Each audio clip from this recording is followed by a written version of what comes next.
Can you imagine living a life without electricity, a standard education past the 8th grade, or even the traditional clothes that you wear every day?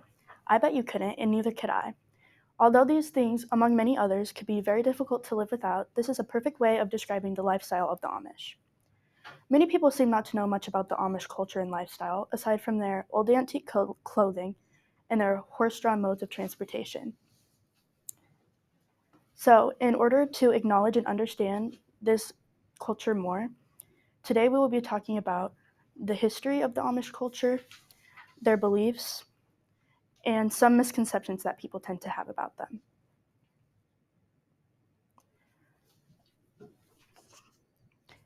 First off the wagon, let's talk about the Amish, the history and origin of the Amish.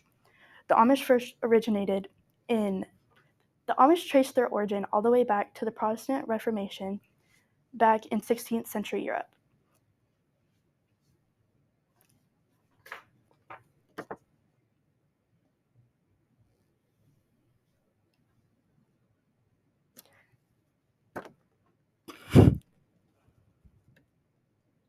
They were part of the Anabaptist movement, which they believed that only adults who had confessed their faith should be baptized and should stay separate from the larger society. Numerous early Anabaptists were put to death, and some even fled to the mountains of Switzerland and southern Germany. As stated in discoverlancaster.com, a young Catholic priest named Menno Simons was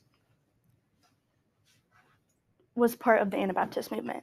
His writings and leadership united many of the Anabaptist groups, which were then called the Mennonites. Then, in 1963, a Swiss bishop by the name of Jacob Aumont departed from the Mennonite church, and those who decided to follow him were then called the Amish.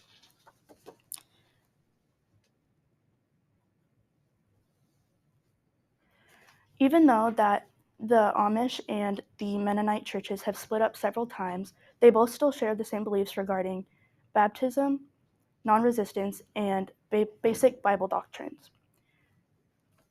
The Mennonite churches and the Amish churches settled in Pennsylvania, but the first substantial Amish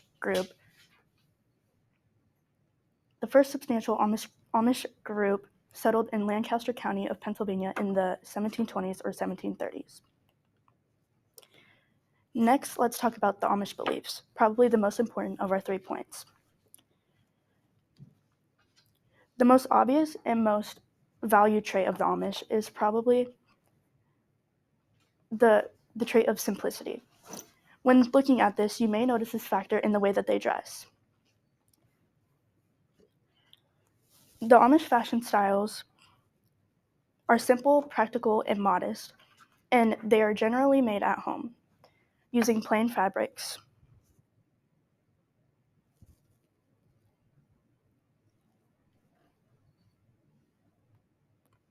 This choice of clothing shows their commitment to the principles of the church, which is the value of living simply.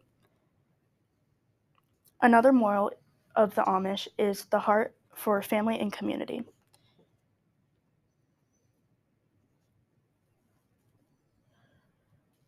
They place great value on time spent together as a family and their connection with each other. According to AmishVillage.com, the value of family also continues with the older generations.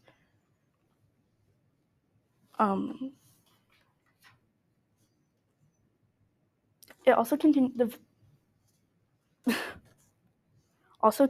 with the older generations, the wisdom, with the younger generations looking up to the wisdom of the older generations. Next, let's talk about the Amish misconceptions that people tend to have. Probably the most common misconception about the Amish is that they do not use any electronics or electricity. This could be true in a way because they do not have electricity running through their house like the average American does. They do have generators in their house that power their devices and appliances. They do not allow cell phones in their house, but they occasionally do own one for business purposes only.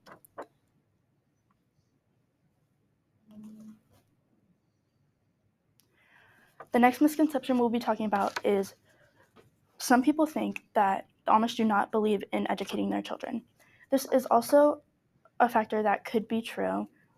It could be controversial because they do not believe in an education past the 8th grade, but they do send their children to school in the years leading up until 8th grade.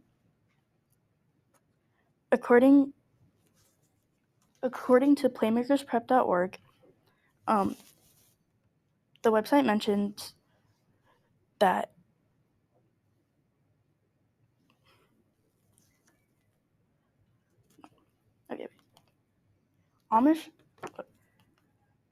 some people believe that also the Amish isolate themselves from the real world, when in reality, the Amish culture depends greatly among the English in order to purchase their farm or crafted goods. They spread awareness to their lifestyle by inviting the English into their homes or into their communities for tours.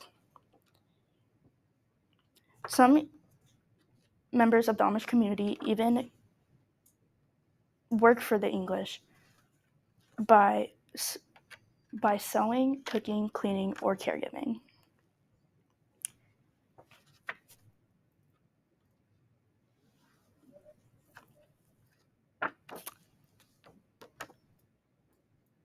As you can see, many people tend to make up a lot of misconceptions about the Amish because they don't really know about their culture. I know that during the research for this speech, I learned a lot about this distinctive culture and how different it is from mine. As a review, today we learned about the history of the Amish, the beliefs that they have, and some misconceptions that people have about them. I know I learned a lot from this, and I hope you did too. Thank you.